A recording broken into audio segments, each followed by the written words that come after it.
What is up, guys? It's your buddy Blue Spooky here. I wanted to ask you guys a question before we start. Since pretty much all the videos are an hour and 30 minutes lately, do you want me to keep the Megamix name, or would you prefer I go back to doing so-and-so amount of stories, volume whatever? Let me know what you guys think, because I'm rather conflicted on it myself. Besides that though, if you guys end up enjoying this video, please be sure to like, share, comment, and subscribe if you feel so inclined. Doing any of those really helps the channel and the video to do well, and ensures I can keep making these for a long time to come. I do my best to make sure that every story in these videos has not been read by me before. However, because I've read so many stories, some may slip through the cracks sometimes. So please understand if that happens. It's hard to keep track of every single one when I've read like 10,000 of them over the 10 years I've been doing this.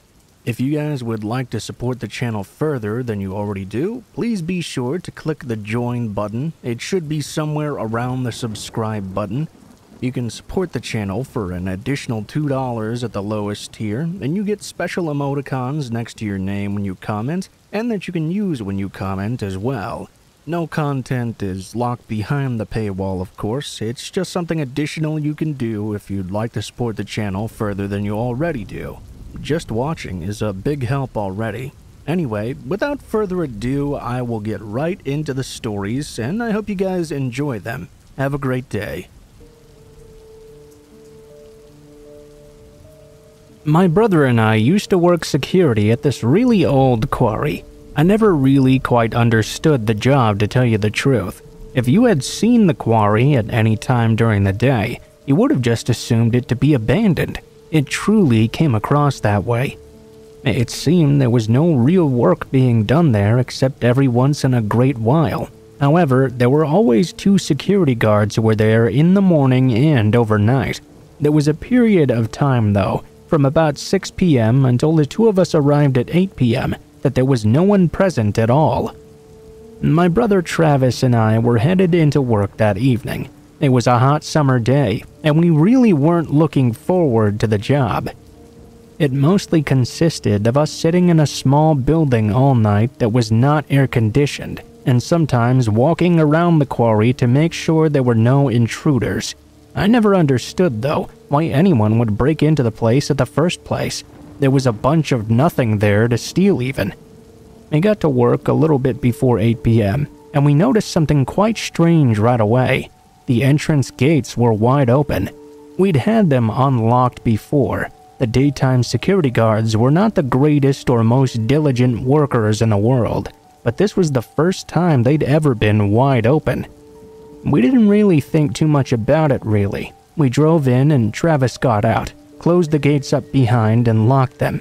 After we got settled in, Travis liked to go ahead and do a sweep of the quarry before it got too dark outside. I let him do it, and I went to go get things settled in the building. It was maybe 20 minutes later when Travis suddenly came running into the door. He was very flustered and winded. At first, I couldn't make out what was wrong with him. When he finally took the chance to breathe, he told me he'd just found a dead body out in the quarry. He said the person looked like they'd been killed very recently too.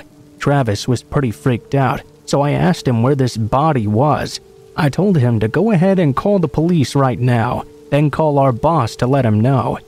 I was going to go and check out this body for myself. By this point, it was definitely getting dark out. I took out my flashlight and began to head to the area where he said he'd found it at. When I got there, I began shining my flashlight all around. It was dark, but I noticed what he'd found pretty quickly.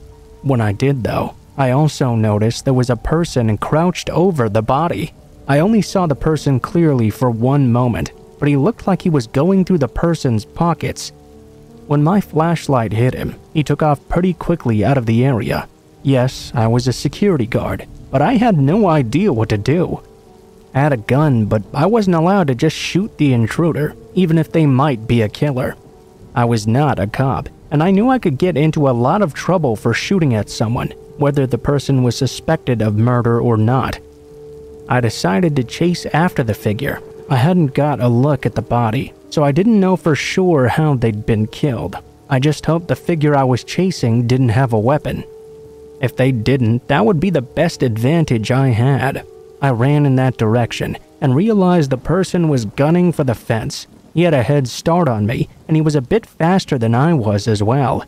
He got to the fence and began climbing before I got there. By the time I got another glimpse of him, he'd already climbed to the very top. I shined my flashlight right in his face, and that seemed to catch him off guard. He almost fell off on the other side of the fence. He caught himself, however, and jumped off and ran into the night. I wasn't about to jump the gate and chase the guy that far, though. It was one thing for me to be patrolling within the fenced area where I worked, but this guy could have been long gone before I even got my ass over that fence. I went back to the gate at the road and waited for the police to arrive. It did take them quite a while to get there, and I was sure the guy I'd chased off was way far away at this point. I was able to give the police a pretty bad description of who I'd seen. I had a few glimpses, but they weren't very long. Travis, on the other hand, hadn't seen the possible killer at all. The scariest part for my brother, however, was that apparently the person had been killed right around the time he started his patrol. The police theorized that since the killer had come back to the body after my brother left, my brother must have gotten there right after the murder and scared the guy off. The man had been killed with a knife, so the killer might have been scared if he knew we had guns or something. Travis was quite shaken by what he was told, but he tried his best to brush it off. The experience has shaken us both enough that we couldn't keep working at that quarry. We didn't want to be there, just in case the guy decided to come back with others or something and finish the job.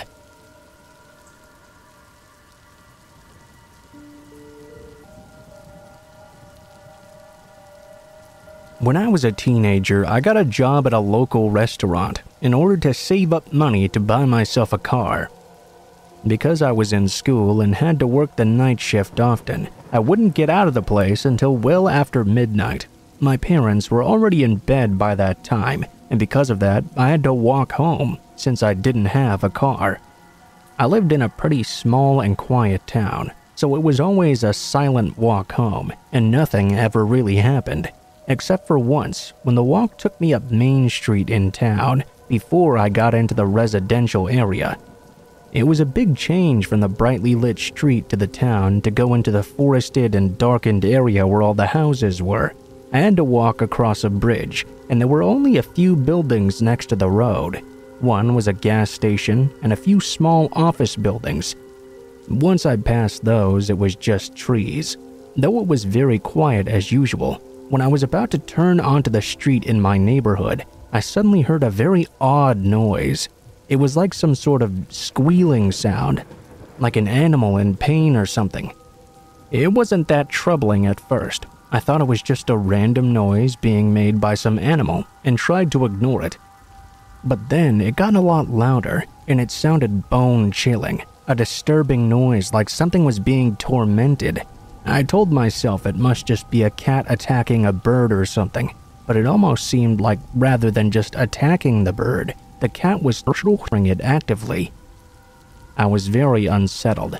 I turned on the street and crossed to the opposite side to be as far away from whatever was among those trees as possible. As I did so, the hideous noise finally stopped. The quiet afterwards was almost more unsettling, though. As I walked up the street, there was a motion out of the corner of my eye. Turning around swiftly, I saw a movement among the trees. It certainly was not a cat. It was a large silhouette of a person, just standing there, probably looking at me, though I couldn't quite tell in the darkness. As I continued walking, I swiftly put two and two together and figured that whatever that noise had been, it had been caused by whoever this was. I just looked forward and tried to pretend I had never seen him. If you've ever walked while trying to avoid looking at someone, you'll know how that feels.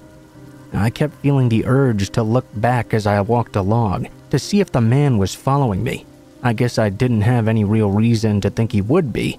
I felt my insides freeze, though, when I heard footfalls that were not my own. After a few moments, I worked up the nerve to actually look back over my shoulder to see the man was following me very close behind, and he was holding something in his hand as well. I couldn't quite make it out in the darkness, but it seemed to be a baton or perhaps a knife. Whatever it was, he was making sure that I was able to see it.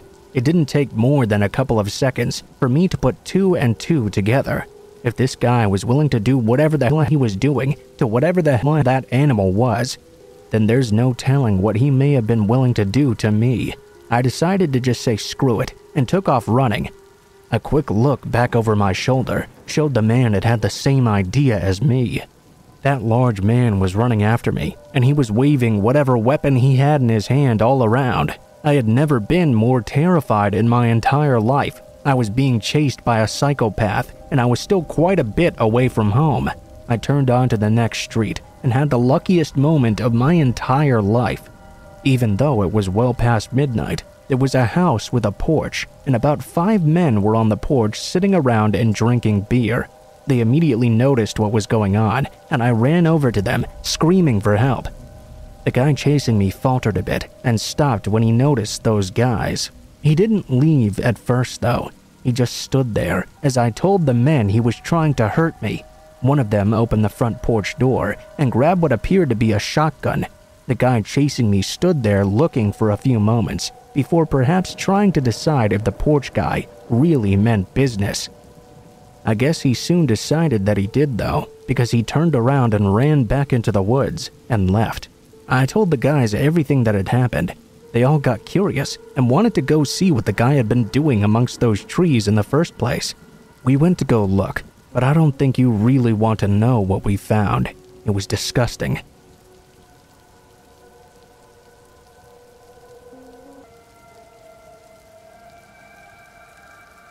During Halloween, I like to be one of those really cool houses that all the trick-or-treaters like to go to.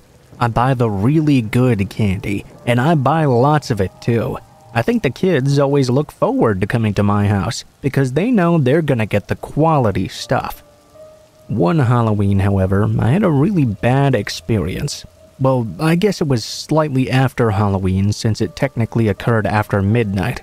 I'd had a pretty good night up to that point.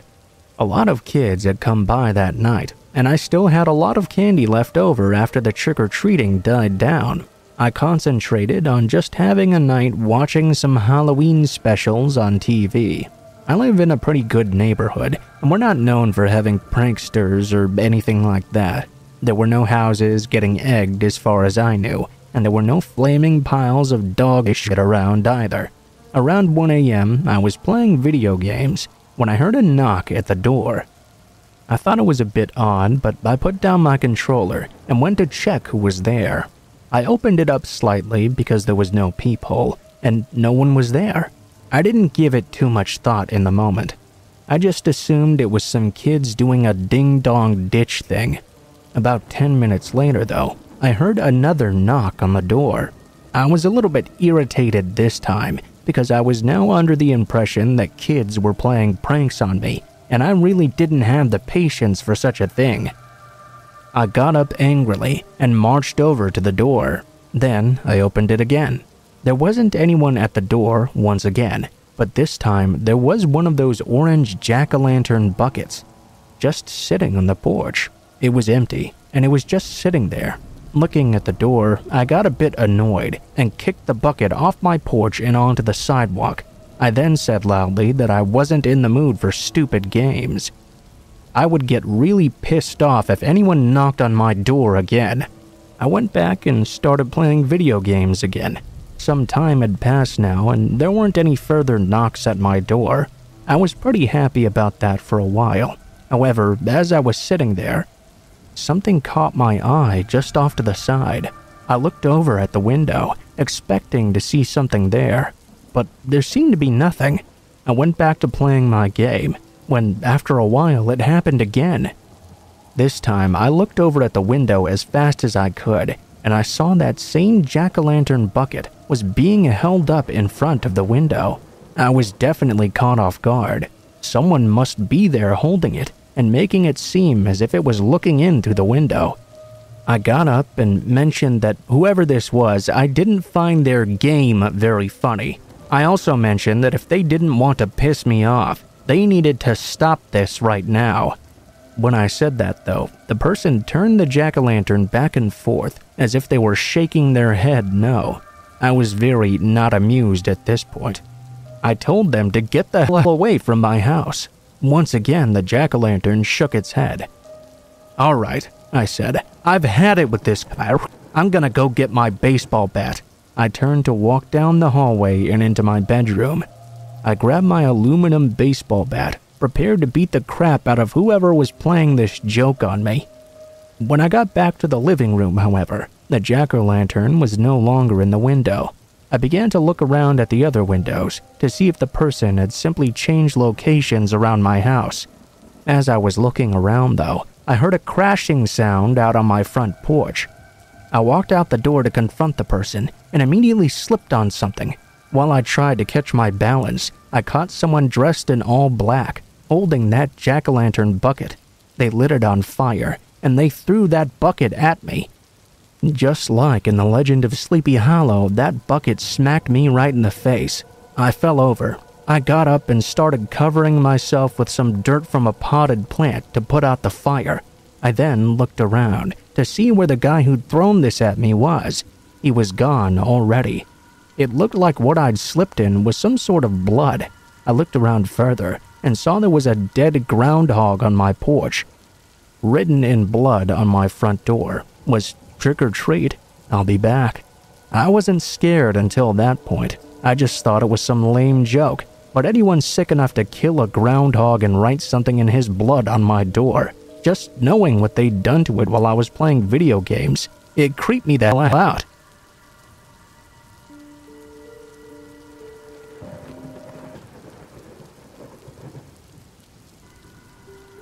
I, 30 and female, live in a relatively safe neighborhood, barring the occasional mugging attempts, one of which took place right against my bedroom window with one of my neighbors. There's also the few times a random guy in his car followed me to my place, asking for my phone number. Otherwise, things are generally stable though. I typically have a way of dealing with those assholes anyway, by taking advantage of this random empty lot on my street, where cars can't drive through, forcing them to go around the entire block. By the time they managed to turn around the corner and try to cut me off or whatever, I would already have run back into my house and disappeared. No biggie. A few months ago, some genius in our street paid someone in the city to move the neighborhood garbage disposer to another place, whereas before it was right down the block. Now it was a few minutes walk away. Now I have to walk a while before I can throw out my garbage, usually in quite a busy area as well, which I find somewhat embarrassing. I started waiting until nightfall to do so because of this. I know that's stupid with everything I told you just before, but I got sloppy and things started feeling safer in the last few months. Because of this, I felt very comfortable leaving my home after sundown, until last Sunday at least. Like usual, I waited until it was dark to go. After throwing the garbage out, I stopped by the convenience store nearby to pick up some things on my way back. As I was returning to my place though, at the entrance of my street, I noticed a young man standing in front of a parking lot located in front of one of my neighbor's houses, right across the street from where I lived. He was talking on the phone and looking away from me. As I rounded the corner though, I also noticed a guy sitting quietly on his motorbike right in front of my doorstep. There was something about the way he was already looking right at me, just as my eyes landed on him, that really freaked me out. I did some quick math and realized that by the time I would be able to open the door, if ever, this guy could easily catch me if he wanted to. This time, the empty lot trick was not going to work. I would have to walk past this guy anyway, but also his motorbike could just be driven into it easily. I turned on my heels and started to head back to the convenience store, hoping he was just a delivery guy waiting for someone or something. I dilly-dallied at the store for a while, but when I went back home, I found the man was still there waiting on his bike, while the guy in front of my neighbor's lot was still on his phone, or at least pretending to be, staring at me before I'd even seen him. I realized that something was not quite right here. Luckily, I noticed the security guard of the street was behind us, sitting right in his booth.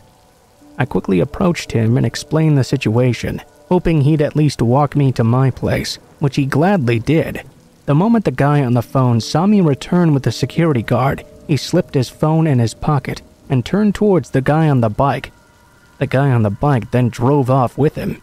Keep in mind, these two had not ever looked at one another, let alone indicated they knew each other whatsoever. The guy who was on his phone sat behind the motorbike dude, and they shot past me while staring at me. Both the security guard and I agreed that something was funny about the situation. Thankfully, he waited with me until I was safely behind locked doors.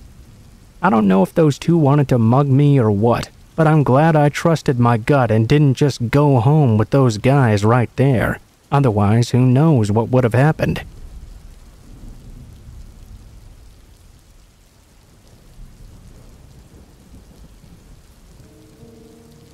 I think I have a stalker. Well, had one at least.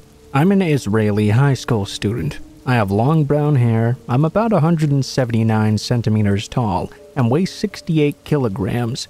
My encounter started in October of 2022 on a Jewish holiday called the Yom Kippur. It translates to Day of Repentance. Basically, it's just a day when Jews go to the synagogue to repent for their sins. They fast, and they also don't use any electricity during that time. On Yom Kippur, teens usually go into the town square and just chill there, meet new people, and talk. Being bored, I chose to go along with my peers in the hopes of finding some new friends.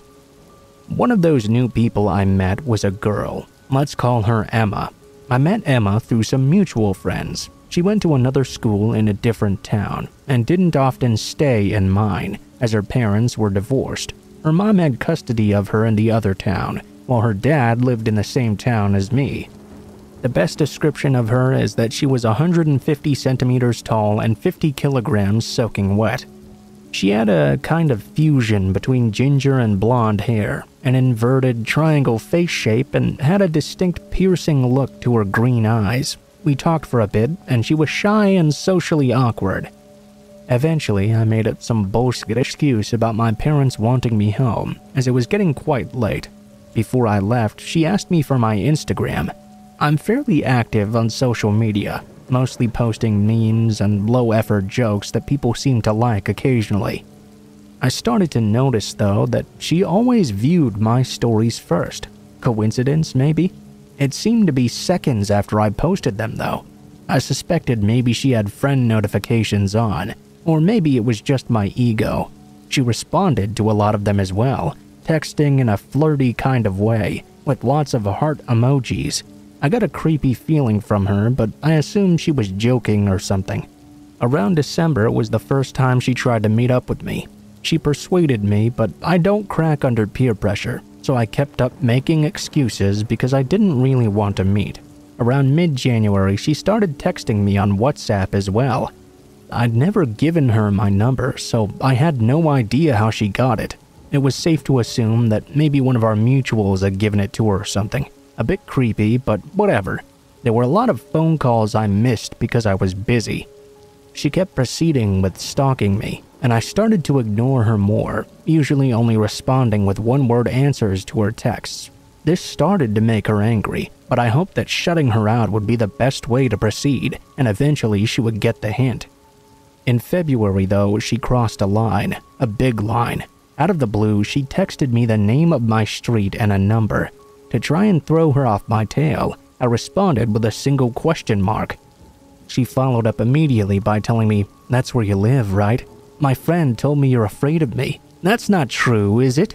Being freaked the fuck out, I left her on red and hoped she'd just go away. In the meantime, I tried to figure out how she'd even gotten my address.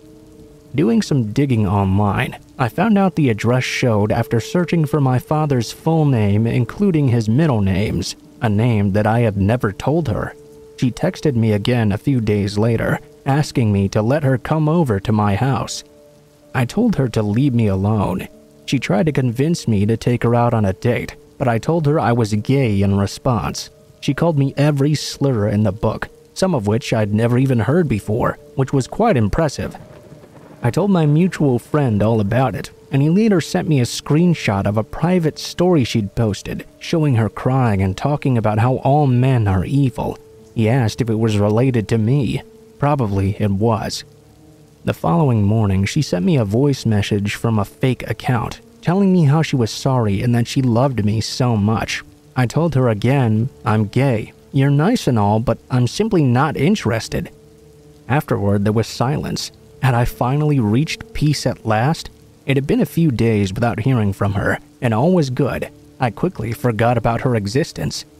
Around a week after the whole incident happened, though, my mom was supposed to drive me to school. When we went to get in the car, though, we noticed a tire was punctured. I got a bad feeling about this immediately. In hindsight, I also realized my dog had been barking maniacally the night before. I had just assumed that it was his usual barking at people walking past or something. I was starting to feel like I was delusional, and maybe this was all just coincidence. For the following days, I got a sinking feeling that something was wrong. I felt as if I was being watched at all times when I was following my routines, such as going to the gym or walking my dog. I thought I'd seen her around the mall and other shops I had frequented too. There were only 2 malls in my town though, so it wasn't that unlikely. She didn't seem to notice me at least. It was early March by that point, and my birthday soon approached. A day before my birthday, I suddenly got a flower bouquet delivered to me, along with balloons and a note saying I love you. No clue from whom, but I didn't bother to ask the delivery guy. I guessed it must be one of my friends for the week of me. They knew how on edge I was, but I soon realized that it was not from them.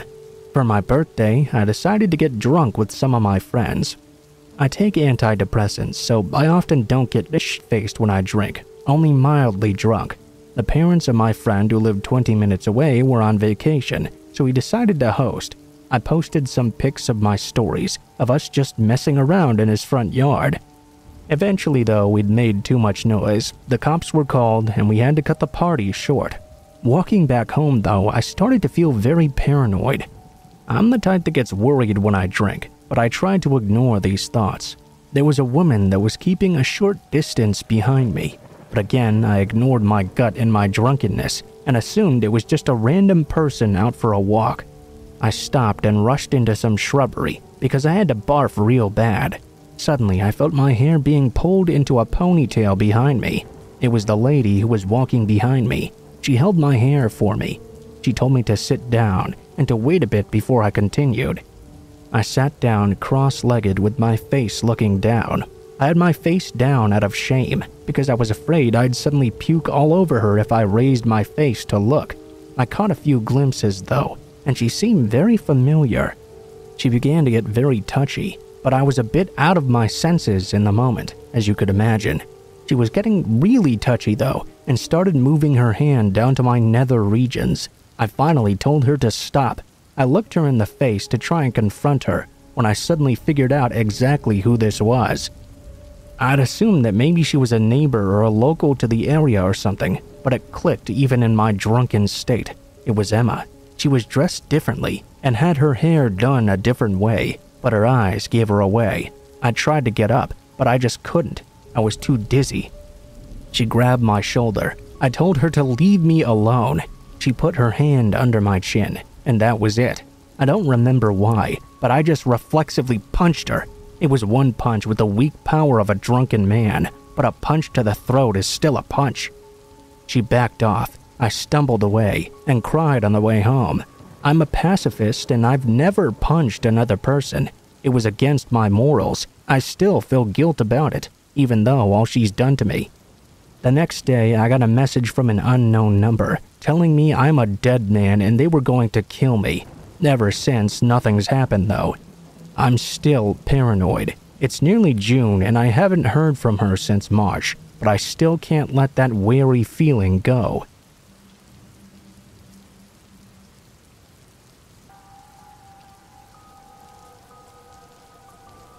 This happened around 2008 or so. I'm a male and was 23 at the time this all began. It was the weekend, and an old high school friend reconnected with me online. We decided to go grab a beer at a bar by his town. which was the same town I'd gone to college at. It was my turn to buy a round, so I went up to the bar of this dim, dirty dive bar and asked for a bucket of beers. As I was waiting for my drinks, a girl suddenly approached me. Let's call her Jane. "Hey, do you remember me?"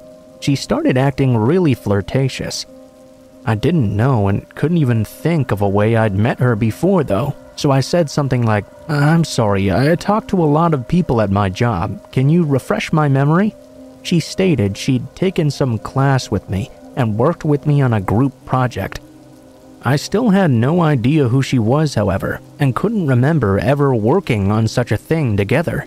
She knew my name and the class I was in though. I wasn't really interested in talking to her, so I politely said, "Well, nice to see you." I went back to my friend at the table and tried to ignore that incident. I left about an hour later and headed home. I remember I took a shower and was just getting ready to go to bed. I checked my phone before I climbed in and saw an unknown number had called me 2 different times and also texted me and left a voicemail. This was all during the short time I'd been in the shower, mind you. The text was from Jane, saying it had been great to see me, and I looked so cute, or something along those lines. Again, I didn't want to lead this girl on, so I politely responded saying it was cool to see her as well. I was obviously weirded out, because I never exchanged phone numbers at the bar.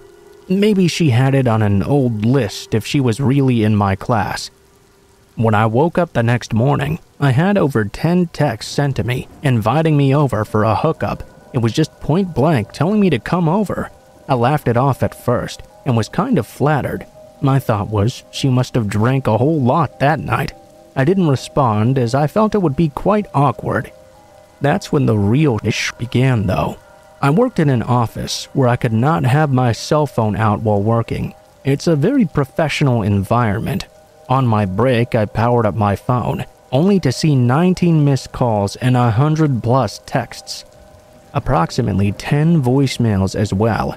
I freaked out. Surely there must have been an emergency or something, but everything was from Jane. Those messages went from hellos to sexual advances to anger why I'm not answering. Sobbing, sorries, threats of violence if I didn't respond. I was beyond freaked out. I texted to see if she was okay or needed some help or something. She then responded that it was the greatest day of her life hearing back from me. I let her know I felt her messages were inappropriate and I didn't want to give her any feelings I wanted to date her. From the beginning, this whole thing was so odd to me.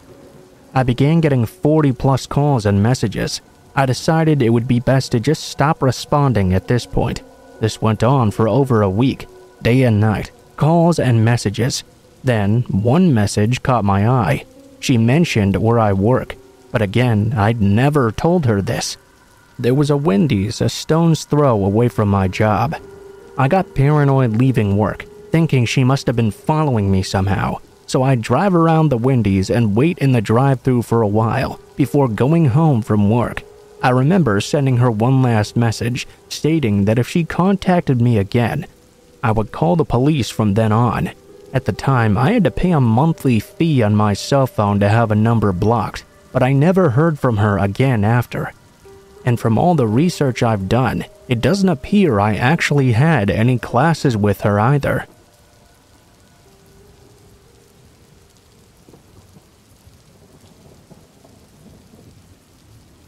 My story took place when I was 13 years old. It might seem a little old for trick-or-treating for some, but I know I really enjoyed it. I actually feared aging and growing a bit, because I knew there was gonna be a time in which I could not do this anymore. Fortunately, when I was a teenager, I was still a bit small for my age, so I could still get away with it. And no, I don't just like to trick-or-treat for the candy. It's the whole atmosphere of trick-or-treating that I love. I enjoy the whole neighborhood overflowing with children, dressed in nice costumes. I like the houses that go all out in their Halloween decorations, and I like seeing the sheer creativity of everyone, while also experiencing an atmosphere completely based on horror. The one bad thing about being 13 and going trick-or-treating, though, was that all of my friends who were around my age didn't feel the same way as I did about it. This meant I usually had to go all alone. It didn't really bug me too much, though, as at least I could go at my own pace, walking around the neighborhood as I liked. Eventually, though, I noticed I didn't seem to be the only older kid that was trick-or-treating. There was one kid who had to be a few years older than me. I based this on the fact that he was just pretty huge. I can't say how tall he was exactly, but he was pretty damn tall, and he was dressed as some sort of mummy. His costume was actually really good. He didn't go for the cheap toilet paper mummy look used by some kids. He used some really nice cloth. All in all, it was actually a very cool-looking costume. Early in the night, I was admiring his costume. I guess perhaps I was watching him too closely, though, because at one point he walked by me and said, "What the hell are you looking at?" He also bumped into me as he walked by. I sorta messed up when he did that, and I told him to fuck off. This seemed to make the guy very angry, because he started following me after that. He didn't do anything at first, but I could tell that he had to be pretty pissed off. Whenever I would hit a house, he would hit it right after me. This kept up for quite a while. I tried to up my speed and lose him several times, but each time he eventually caught back up with me. I couldn't really understand why he was doing this. He didn't try to hurt me or anything. I actually doubted he would try that with the amount of people that were around. I just thought maybe he was trying to make my experience unpleasant by scaring me or making me nervous. I sort of realized as we went along, though, what he really seemed to be up to. He was trying to make it seem like he was simply trick-or-treating, when in reality he was only trying to keep up with me because he knew the crowd would eventually disperse. When it did, he would know where I was. I've had problems with bullies before, but this one in particular really scared me. I tried my best to lose him in the crowd like I mentioned, but it was not easy. He just kept on catching up with me somehow. Shortly after I'd leave a house, even if I ran away and hid, I'd make it to another one and just see him coming along his way. As the crowd of kids got thinner and thinner, I finally realized I might have to forgo my trick-or-treating and just go home altogether. It would be much safer to go home while the trick-or-treating was still in full force. Even though I didn't have anywhere near as much of a haul as I would have liked, I set out on my way home.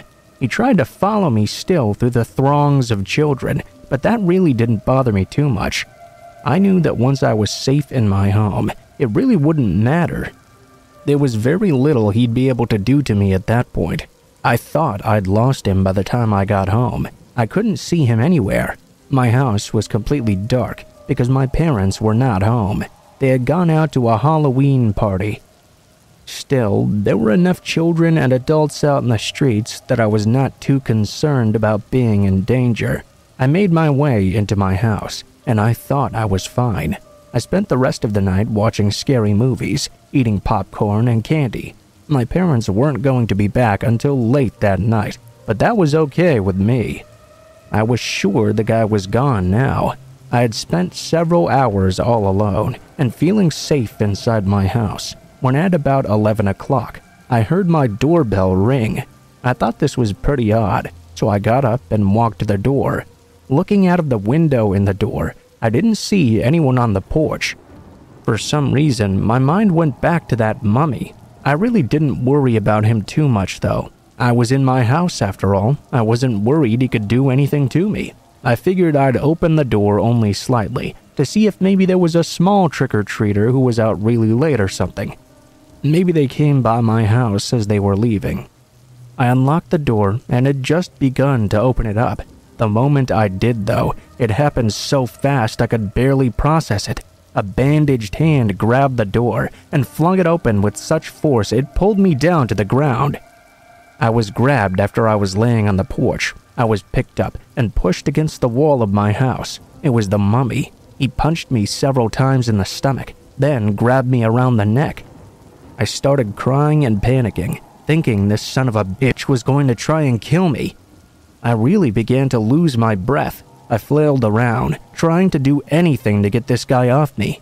My head began getting dizzy as tears fell down from my eyes. I really thought I was going to die. "Hey, what the hell are you doing?" I heard someone yell out from behind us. Shortly afterwards, I fell to the ground. My neighbor had heard the commotion and come running out of their house.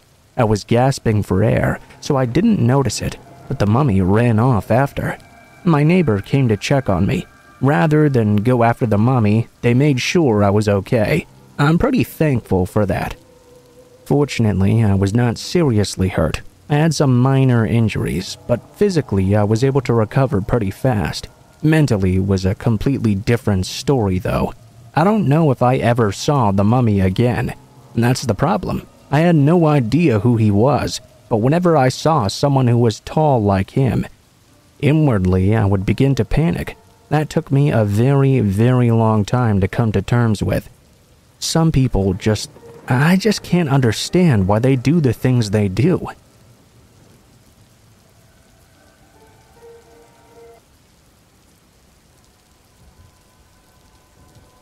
This happened about 30 years ago, when I was in my early 20s or so.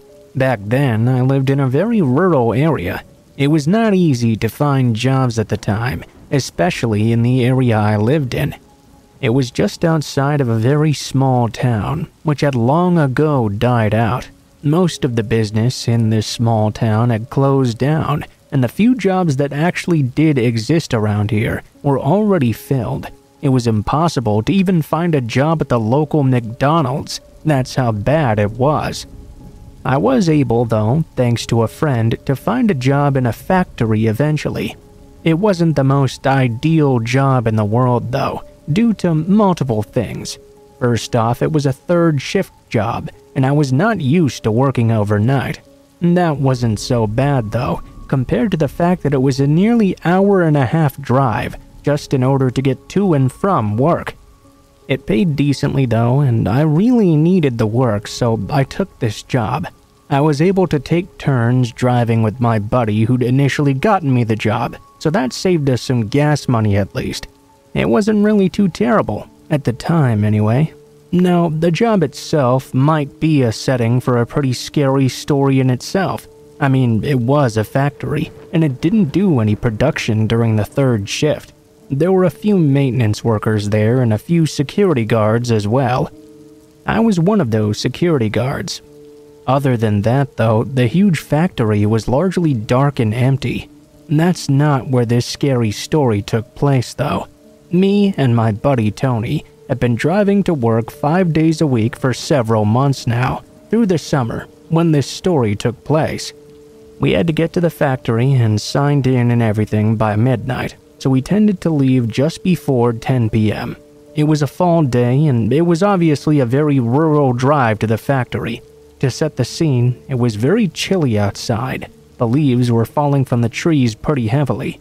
Although it wasn't raining hard or anything, it was very misty and damp outside that night. This day, Tony was driving us in his old pickup truck. It was a really small and old Isuzu truck, so not anything special. Usually, the roads were pretty dead, and a long portion of the drive was through the hills. After a short period of time, though, we realized there was a car behind us. It wasn't too big a deal, just a bit unusual. However, the guy kept switching his lights from his regular beams to his high beams every now and then. After having the high beams on for a few moments, he would put them back to normal. Since Tony was driving, this was annoying him a lot more than it was annoying me. After a while, he got sick of it and slammed the brakes on his car. This caused the car, which had been following us for quite a while at this point, to hit its brakes as well. We heard it skid a bit on the slick roads. Tony was pretty happy with himself. Still, it didn't do any good though. The car continued following us and continued occasionally flipping back and forth from his regulars to his high beams and back again. Tony was getting annoyed, but I tried to convince him not to go and just slam his brakes again. The road was too slippery, and I didn't want to take the chance that somebody would skid off the road. I'm not too sure how long that car had followed us through the hills. when suddenly something really weird happened. Some lights in the car began flashing on and off. This was a regular car though, not a police car, and the lights were pure white, not red and blue. They were flashing from inside the car though, like they were police lights. The car also began flashing its high beams even faster. Tony wasn't sure what to do, but we decided just in case this guy was an unmarked cop car or something, we should at least pull over first. If he wasn't, we would just drive off after, and it would be the end of the annoying encounter. Well, Tony pulled the truck over, and the other car pulled over as well. This time, he kept his high beams on, plus the white lights were still flashing in his car. I was convinced now, though, that this was not a police car. The lights were simply strobe lights. The whole thing seemed weird, and it made no sense that if this guy was a cop, that any of this behavior would even be occurring. The driver hopped out of the car and began walking over. I watched him closely from the back window of the cab of this little truck. It happened for just a moment, too. I saw the man was holding what looked like a rifle, and he was holding it like he was preparing to fire right now. I smacked Tony on the arm. "That's not a cop," I told him. "Drive away now!" Tony looked confused, but I urged him to hurry. He slapped the car in drive and began pulling away from the side of the street.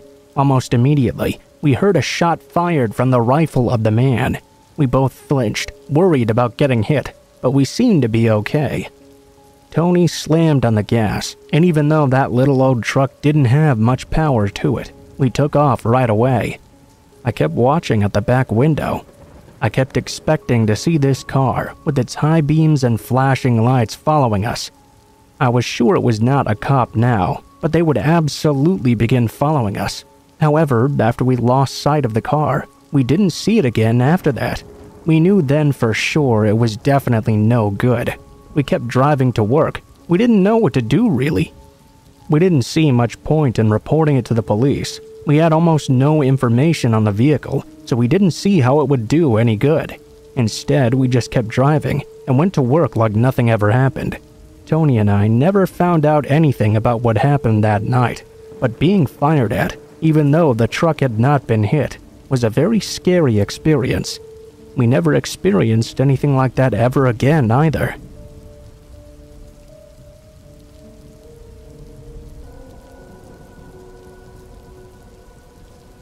My car was having some problems, so I had to put it in the shop. Unfortunately, it was going to be in there for a few days, so I got stranded at home over the weekend. By Saturday night, I was getting pretty stir-crazy and needed to get some exercise in. My gym was about 2 miles away from my apartment, so I decided I could simply walk there and get a good workout on the way. I got there around midnight and was very surprised to see that no one was there. There were no other customers, and the staff didn't usually stay after 6 p.m., so I had the place all to myself pretty much. While I was on the elliptical machine, I saw a car pull up outside, and someone got out. They stood at the door for a little while. Then they rang the doorbell. I, of course, just ignored him. Everyone who was a member had a key to the building, and we weren't allowed to let anyone in who didn't have a key. The guy didn't give up, though. He kept on ringing the doorbell. Then, obviously upset that I wasn't answering the door, he began walking circles around the building, trying to get my attention. When he was finally able to do so, he motioned for me to walk over to the door so I could let him in. I shrugged, letting him know I wasn't going to break the rules just for him. He made an exasperated face at me. Then he walked back over to the door. He seemed really annoyed, and he was a lot bigger than me as well. I at least knew, though, that he could not get into the gym. Then, I saw a large pickup truck pull into the parking lot. It parked right in front of the window that was in front of me. Its windows were heavily tinted, and I couldn't see who was inside. I started to get a bit worried, because if the driver had a key and then came into the gym, the other guy might slip in with him. Then confront me for not opening the door. What was weird, though, was that whoever was in this truck did not get out. He didn't even stop his truck. He just sat there with the truck running. I had about 15 minutes left on my cardio before I headed over to do some weights. The annoyed guy kept walking around the building, and the truck kept on running. I started wondering if maybe they were in cahoots or something. I tend to sweat a lot, so I went into the locker room to change my shirt. When I came back out, the guy who had been walking around was gone, but the truck was still idling there. About 15 minutes after I began lifting weights, the truck finally left, without the person ever having gotten out. About 45 minutes later, I decided it was about time to head home. There still wasn't anyone at the gym, so I had a pretty pleasant time there by myself. I went walking down the road to the main street. I had to pass a gas station in order to be on my way home.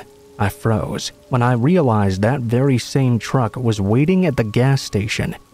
Even worse, as I was walking by, the man that had been trying to get me to let him into the gym was leaving the store of the gas station as well.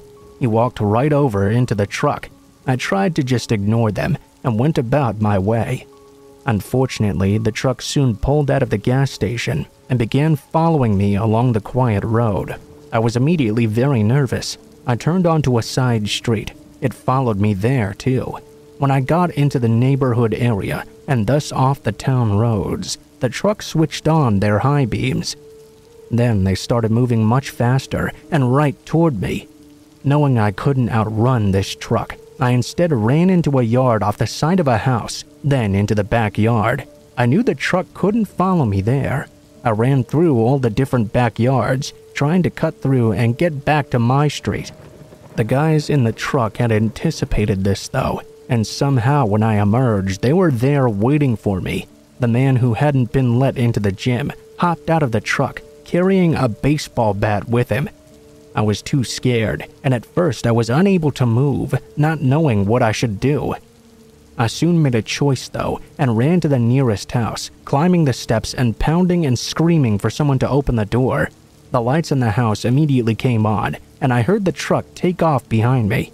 I guess the guys hadn't anticipated me doing this.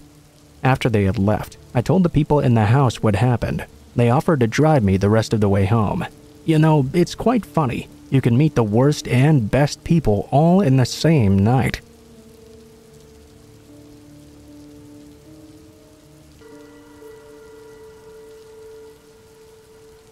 I grew up in a house way out in the middle of nowhere. I really didn't care for it too much, and I currently live in the city. Although, I guess for the most part, it's much more dangerous generally in the city, I like the area a lot more. The area I lived in back then was called Greasy Ridge, and it was in southern Ohio. Our house was all alone at the very top of a hill. My closest friends lived all the way down the hill, which would take about 20 minutes to walk down the road and get to their house. The school bus that would take us to school would take about an hour and 15 minutes to get us there. Although I wasn't really always happy living out in the country like that, the best thing about it compared to the city was that it seemed relatively safe. I mean, we left our doors unlocked all the time. It really wasn't something we normally even thought about. When I was 14 years old, my parents and my younger sister were going to visit family across the river in West Virginia. Normally, that meant that my cousin would be watching my sister while all the parents went out drinking. I mean, there was no telling when they would be getting back, so I decided to stay home instead. I figured I would just watch some TV or movies by myself. It was pretty late at night when I was sitting on the sofa watching television. Our living room faced the front of the house. We had a very big picture window facing the front of the house as well. Our driveway was also pretty long. It was probably getting close to 11 p.m. when I saw a car pull into our driveway and begin making its way up to our house. Now, I doubted this could be my parents. There was no way they would be coming back this early on a drinking night. Other than them, though, I had no idea who this could possibly be. When the car got closer, I was able to see it was some sort of pickup truck. Two big older men got out of it and began walking up to the door. I went and met them at the door, and they asked me if someone named Troy was at the house. I told them that no one with that name lived here. Almost immediately, the men began getting angry with me. They told me I was lying and that they knew Troy was home. How dare I lie to them and tell them Troy didn't live there? I was a 14-year-old country boy, so obviously I didn't like anyone speaking to me like that. I got angry and told them that no one with that name lived here, and to get the hell off my property or else. Even at age 14 though, I should have known that was a stupid thing to do. I hadn't opened the screen door of the house, and one of the guys began reaching for the handle. I then quickly shut the front door, locked it and bolted it. The two guys pounded on the door and were demanding me to open it up for a few moments. I simply told them to go f themselves. Looking out the window, I saw them walk away from the door. They went walking back to their truck, and at first I expected them to get in and drive away. But they didn't. They grabbed some huge object from the bed of the truck and began walking back toward the house. I wasn't really scared, but I was somewhat concerned. These were big and scary-looking guys. I began closing the drapes on the picture window, but before I could get the drapes all the way closed, the big object came flying through. I only had a few moments to think, and I did as quickly as I could. I figured the two men were going to try and come in through the recently broken window, so I ran into my dad's room. My dad was really old school country. He kept his shotgun at all times in his bedroom, fully loaded. He taught me to use it from a really young age, so I knew I had that gun there to protect me. I grabbed the gun and ran back to the living room. The guys were both in there, and one of them had a baseball bat. I, of course, had a boomstick with me. "Where's Troy?" one of them asked, before seeing the gun in my hands. They both took a step back. "Get the fuck out of my house or I'll mount your head on my wall," I told them, leveling my gun at them. "You ain't gonna shoot," one of them began, before I pulled the trigger and fired right past his head as a warning.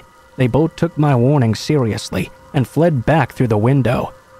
Rather than going to the window myself, I went over to the front door and opened it. I went out on the porch. I was first worried that they might go and get a gun out of their truck too, but they didn't. They got into the truck and began pulling out. Being the so-called tough guys they probably considered themselves to be, they began screaming threats as they pulled out. Another shot from my shotgun at their car silenced their asses real quick though. I couldn't get in touch with my parents, and it took the police a while to get there. I gave them good descriptions. I knew both cops as well, since I went to school with their younger siblings. They found my story quite humorous actually, and I got some respect from them for doing what I did. The two guys were found, but they were just warned, not arrested. This was not really unusual for the area that we lived in though. They did have to pay to get the window replaced, and we were told if they didn't, they would let my dad deal with them any way he wanted to. Troy was some guy who lived out on the ridge, I found out. I never knew him though. These guys had gotten the wrong house.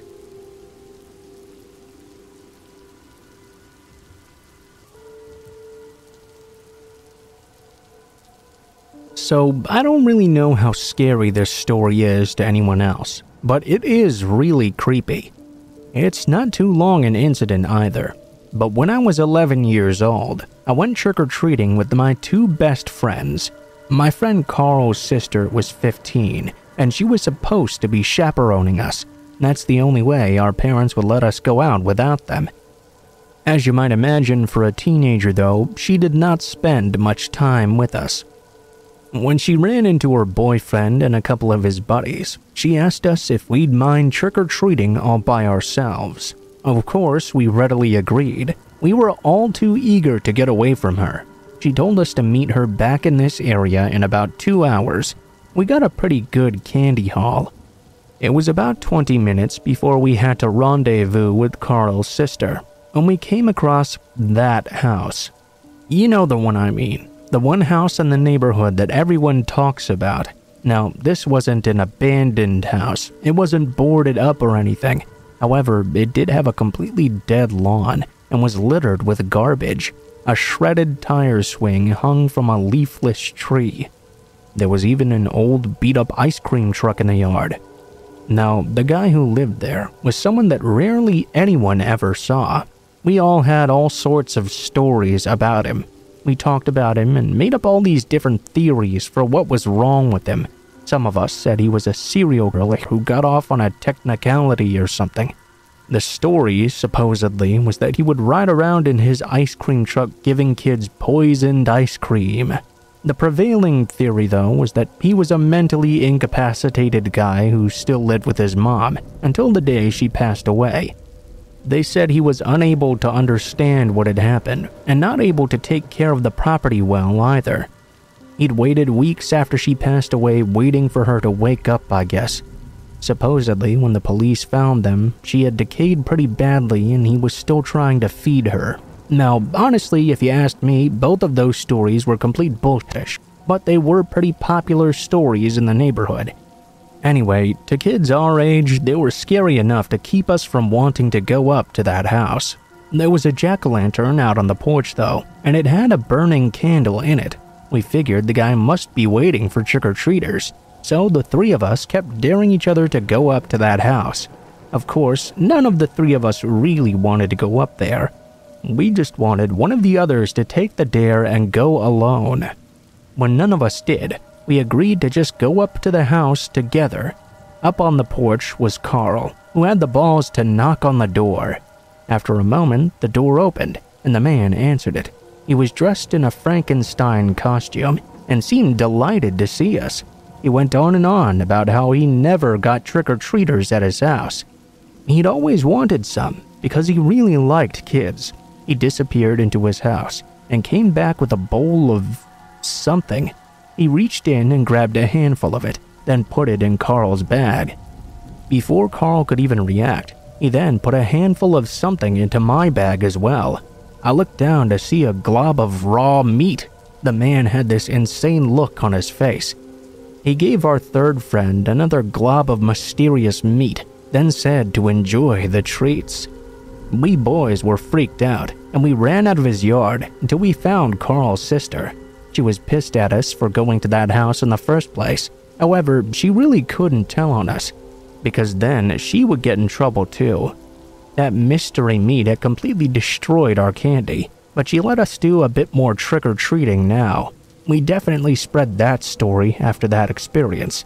At least this was one story about the guy we knew was true.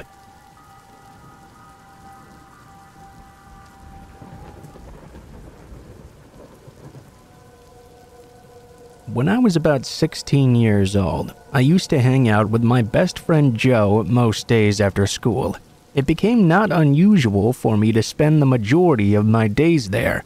After school and on the weekends, I'd get home very late because of this. My family would usually already be in bed by the time I arrived. Joe lived on the other side of town, so the walk home was quite long. In order to get there as soon as possible, I always had to cut through this large cemetery in order to shave several minutes off of my journey. This happened to me late on a Saturday night. I'd been over at Joe's playing video games together for hours. We'd gotten pretty invested in the game, and before I knew it, it was already 2 a.m. It was too late to get in touch with my parents and ask permission to spend the night, so I headed home on my own. I guess most people might have thought the dark and quiet walk home was pretty creepy, but I didn't think twice about it. I didn't really get scared very much at that time. What? I walked through a graveyard on a regular basis. I was about a quarter of the way through said graveyard when I began to hear a strange series of noises that caused me to jump in my skin. It sounded like someone was yelling. Then there was a really loud sound, as if something had been cracked or broken. The third sound was a loud guttural noise that sounded like a human being growling or just making a loud noise out of frustration. I'm not sure how else to describe it, but right after I heard these noises, everything went quiet once again. I kept making my way through the cemetery, only now very freaked out for the first time in a long time. As I walked along, I had to keep very aware of what was going on around me. After hearing those noises, I hadn't heard anything else for a while. I was coming towards the very end of the graveyard when I heard something else. This time, however, it sounded like someone nearby was giggling. It continued. I had to walk in the direction of it to leave. When I came upon the source of the laughing, I was really shocked at what I saw. There was a tall monument, and a boy, probably only a couple of years younger than me, was sitting on top of it, swinging his feet back and forth. As I looked closer at him, he looked like he was injured or something. It was hard to tell in the dark, but he was holding his arm, which seemed to be broken or dislocated completely. Weirded out, I asked the boy if he was hurt or if he needed any help. He just laughed at me again. Then his face took on a serious look, and he told me to get the hell out of his cemetery right now. When he did, I noticed something else. There was another person there, leaning against one of the other monuments. It was a teenage girl, and she wasn't doing anything but staring straight at me. The whole situation was just way too weird. I couldn't piece together everything I had heard and then seen in the moment to make any sense of it. All I could do was do what he said. I got the hell out of the cemetery, listening to him laugh as I ran out. In the future, I always chose to take the extra minutes to walk around. There are some very strange people in this world, and that was a very strange encounter that night.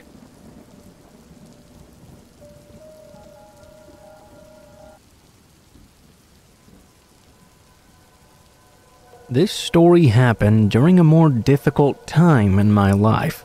There was a period of time in my late 20s or so that I was homeless for quite a while. It wasn't in an urban area though. It was outside of a small town in Tennessee. I had gotten into drinking a little bit too much and was also doing some drugs a little too much as well. Although I was able to get little bits of money here and there from doing odd jobs or begging, I would normally spend it getting wasted instead of trying to find a place to live. I had been kicked out of some motels in the area, which were mostly where people liked to hang around. There was a wooded area right outside of town, along one of the roads that was an area I usually stayed in. I lived for years there in a tent, and although some other people would come and go with their own equipment, I would occasionally meet someone who would stay with me for a while. There was a bus stop in town, where I guess sometimes people from out of town would get stuck in our area, with nowhere to go. More than once, I'd invited those people to come and stay with me in my tent. This is what happened on one of the times that I happened to do that.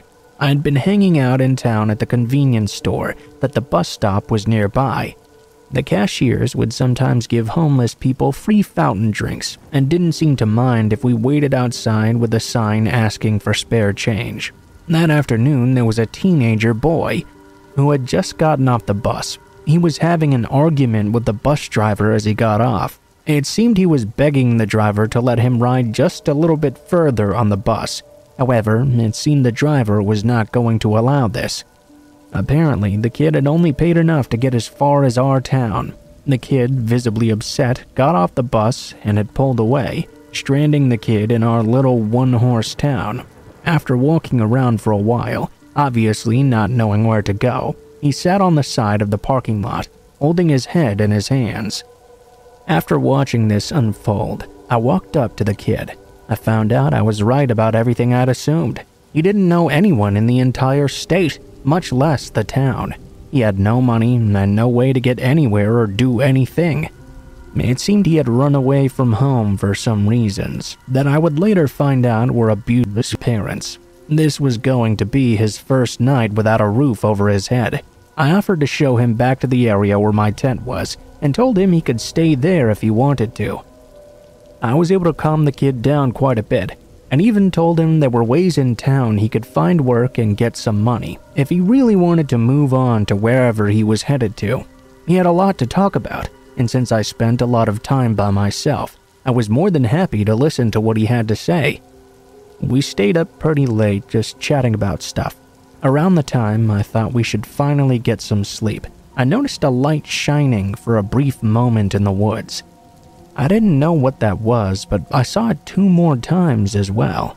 There weren't any other people staying out there at the time, so I didn't really know what that could be. I knew the police wouldn't be coming out here anytime soon, but the light made me think there was definitely someone out there in the woods. I didn't want to worry the kid, so I didn't say anything about it at first. I mean, he'd already gone through enough that day. I kept an eye on the woods though, just in case someone really was out there. I couldn't for the life of me think of anyone who had any reason to be though. I just kept an eye on it and decided that if they got too close, I would take care of whatever was happening discreetly. I didn't even get the chance to do that though. I heard a few noises, like someone walking around in the woods, but I couldn't see any more light. Then, seemingly out of nowhere, this huge guy just came charging out of the woods from behind the kid and at him. I reacted as quickly as I could, pushing the kid out of the way. I suddenly felt a sharp stab in the shoulder. It wasn't the first time I'd ever been stabbed in my life, but it hurt just as bad as it did ever before. I told the kid to run towards town where I'd met him, and he took off running pretty quickly. The guy left me there and started to run after the kid. I got up in pain and figured I'd better follow behind. I wasn't the best runner with all my years of substance abuse, so I wasn't able to catch up with them. I also knew though that I couldn't let that kid fend for himself. He was already scared from running away, and being left in our town alone, being chased by a maniac was just that much worse. They were both running so fast though that I just couldn't catch up. I wondered why the guy had taken off after the kid and not attacked me further. It didn't take long for me to get winded, but I kept following the path that would take us back to the road, then back to the convenience store. It was a 24/7 store, so hopefully he would get there and get away from that guy chasing him. I emerged from the woods and onto the back road that I walked along to get to the store. There were some houses along that road, but it was quite late and all their lights were already off. I rushed toward the store, my sides bursting with pain because of how bad a shape I was in. I didn't see anyone alongside the road. I made my way down in the dark and came upon the convenience store. There were many trees and bushes on both sides of the road, so my eyes kept darting back and forth to see if anyone was hiding in them. I don't know what I would have done though if that man truly had hidden there waiting to pounce again. I staggered toward the store, definitely expecting something to happen. I got there though without further incident. I didn't see anything at first. My mind went to the worst, told me the man must have caught the kid and dragged him off into the woods. I was worried and about to turn around and go back to look for him. Then I noticed him inside the store though, talking to one of the workers. I went in there and tried to find out what happened. The man had chased the kid out of the woods, but then ran back into them, he told us. So the kid just continued to the store. The man didn't seem to want to follow him out of the woods. The kid got to the store and they called the police right away. When the police came, we gave them a description of the man. The cops seemed to immediately know who it was just from the description. When the guy was arrested, we were able to identify him quickly. He had previously served time in jail while assaulting other homeless people in town years back. I guess he really hated homeless people, thinking that they were ruining his town, and seeing a new one arrive just made him really pissed off.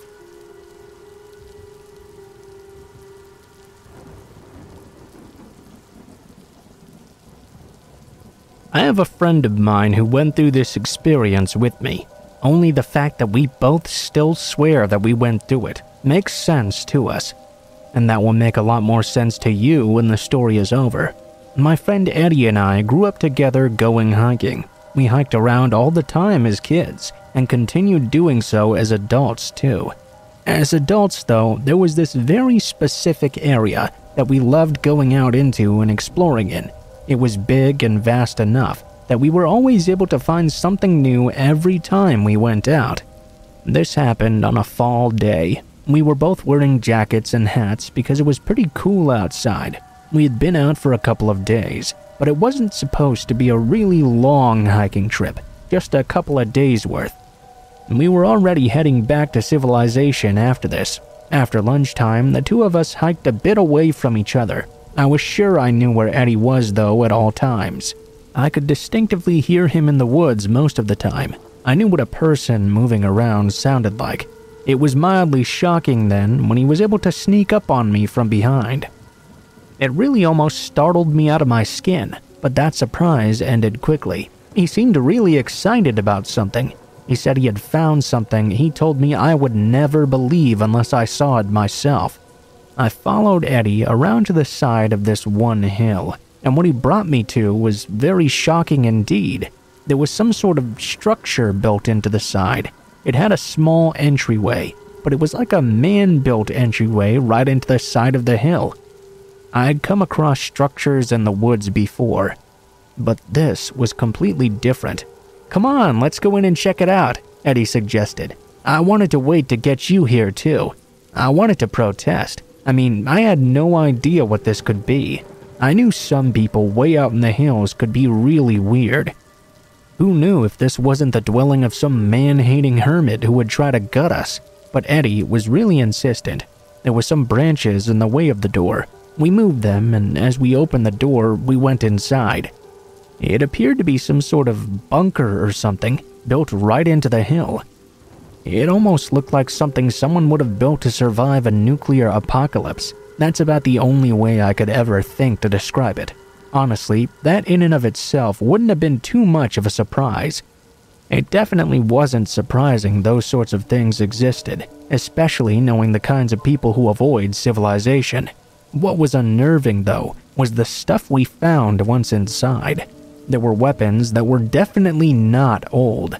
There were all manners of rifles and guns and such things that I didn't really know what they were even. What was scarier, though, was that there was a table with some writings on it.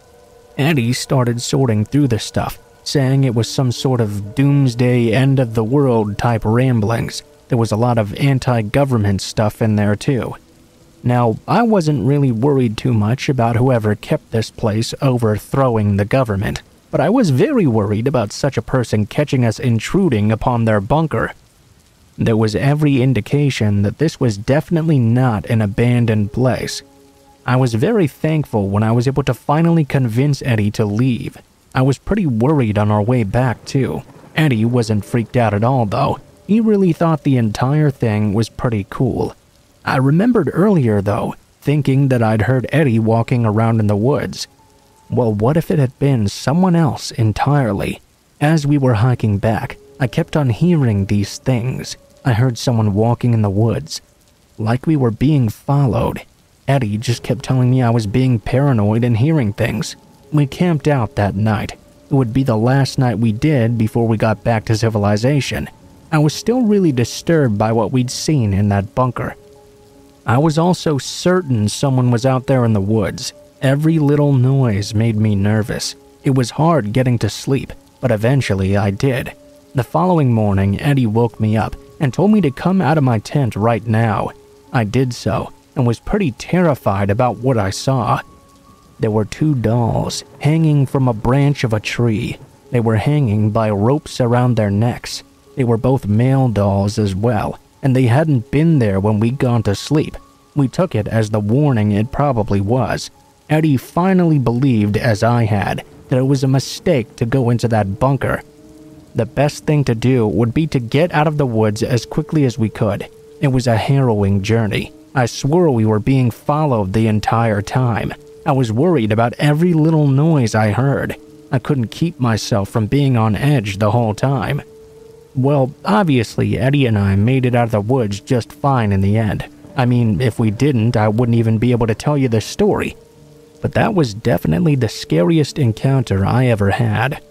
Whoever built that bunker, he knew that we had been in it, and he certainly wasn't happy about that.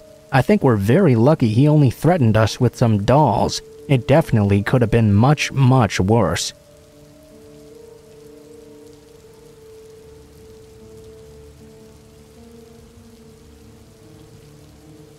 I used to go hiking out in the woods whenever my family went to visit my grandparents' house.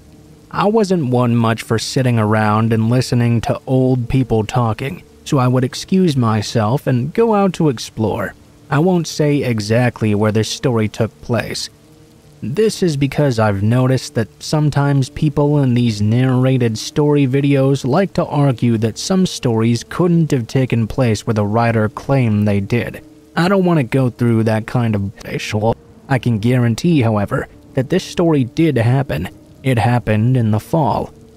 I was on a hike and it was moderately chilly outside. Not exactly cold, just a bit brisk. That was the best time to go on hikes though, in my opinion. Many occasions I would just follow the creeks as a method of not getting lost. This time, however, I wanted to explore some new areas. I didn't follow the creeks like usual. This is significant because although I hadn't seen water in several hours, I began to hear flowing water up over the hill. I figured it must have been a huge body of water, as I could hear it very well from such a large distance away.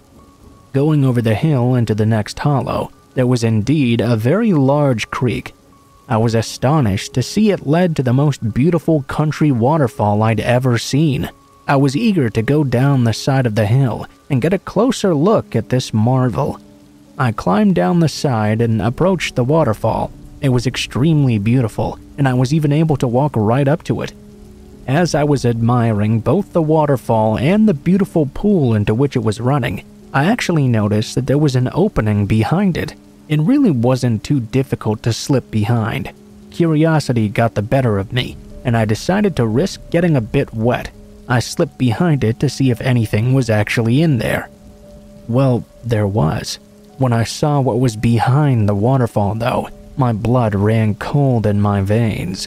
The opening was actually a rather large cave. There were a lot of items in the cave, and not the sort of things I would have expected to see lying around in them either. I'm not the most informed person on cigars, but there was obviously a very sophisticated cooking lab in the cave. There were weapons and various crates as well. Obviously, what was going on behind this waterfall was something very illegal. I guess that makes sense, because who would go looking for something like that in a cave hidden behind a waterfall? Well, unfortunately for me, it was the exact sort of thing a teenage boy would definitely do. I did not need to get caught stumbling upon this. After catching my breath for a moment, I decided to get out of there as quickly as possible. I ran out and climbed back up the hill, then out of the hollow that the waterfall was in. When I got to the top, curiosity got the better of me, and I just had to look back at that waterfall. It was just in time to see one of the scariest looking men I'd ever seen in my life quickly approaching that cave. I was lucky they hadn't noticed me. Once they were behind the waterfall, I made my way home as fast as I could.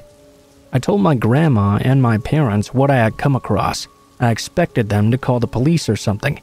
Instead, they just told me there were a lot of illegal things that happened out in the hills. They also said that the police likely would not even get involved. They told me there were some really dangerous people out there, and the best way of dealing with them was to be nowhere near them. I guess that's some good reasoning, but I always wonder what would have happened if I had found that waterfall 15 minutes later than I did, and those men had come back into the cave while I was still looking around.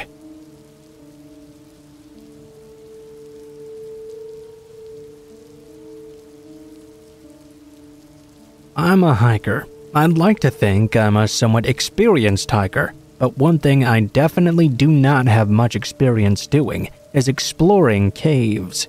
I paid the price for that one time when I was out hiking by myself. I tend to go on these multiple day-long hikes. Most of the time, I'm out for about a week or so. On this instance, I'd already been out for about 3 days. I was pretty deep in the woods. It was at least a couple of days of hiking from getting back. While I was out hiking, I happened to stumble across a cave. I had to consider whether or not I really wanted to actually try and explore it. I was very curious, but I was also a bit scared too. I'd heard way too many stories about people getting caught in caves by themselves. I could fall in a hole or get attacked by a bat even. Who knew what would happen if I went in there? Still, I felt I had to check on it and see what was in that cave. The cave itself was almost like a big tunnel or even a mine shaft. I remember wondering to myself if it might actually have been at one time. Then I wouldn't know why anyone would build a mine so far away from civilization though. The further I walked into the cave, the creepier it got. It got darker and darker. I hadn't considered using my flashlight, however, plus it was in my backpack. It was in the middle of the day that I came across this cave, and when I entered, I truly had no idea how deep it was going to go.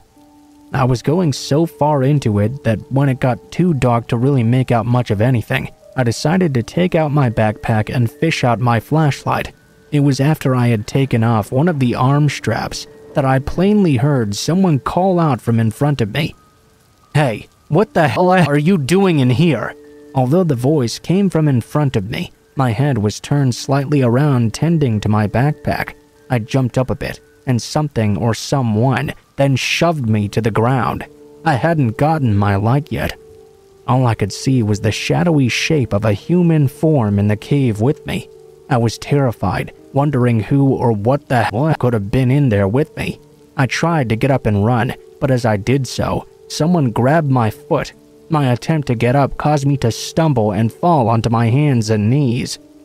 I kept trying to get up, but someone was very obviously struggling with me to keep me down. It was scary, and I thought I might actually die in that cave. Fortunately, I recalled I did have a hunting knife on my belt. I fumbled with it for a moment, which was quite difficult because I was trying to fight off a man who was attacking me in the dark. I couldn't see either him or my belt. Finally, though, I managed it. Once I got to the sheath, I pulled it out and slashed out several times in the direction the man was attacking from. In the end, I heard several screams of pain, and whoever it was stopped struggling with me. Getting up, I ran like hell out of that cave, and I kept running. I didn't look back once. I kept on thinking that if I did, I would see some scary as person rushing after me in the dark. I just kept running, and I ended up running further than I ever would have thought was even possible. When you're scared out of your mind, though, you might be surprised what you're capable of. I didn't even set up camp when it got dark. I wanted to put as much distance between me and whoever that was as possible. When about 8 hours had passed since the incident, I finally figured I was safe enough to camp out. It almost didn't matter, though. I couldn't exactly sleep much that night. And when I did, it was a light and broken sleep. I kept expecting someone to suddenly burst into my tent and try and kill me. It took a couple of days to get out of those woods, and it was the entire time. Fortunately, I did not come across the man again, though.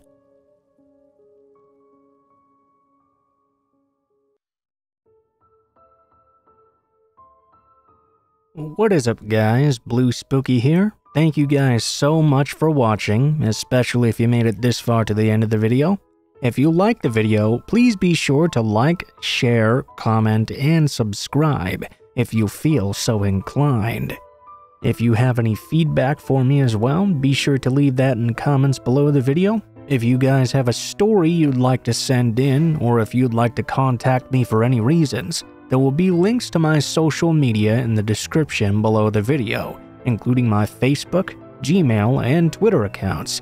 Go ahead and send me a message on any of those, and I'll try to get to you as soon as possible.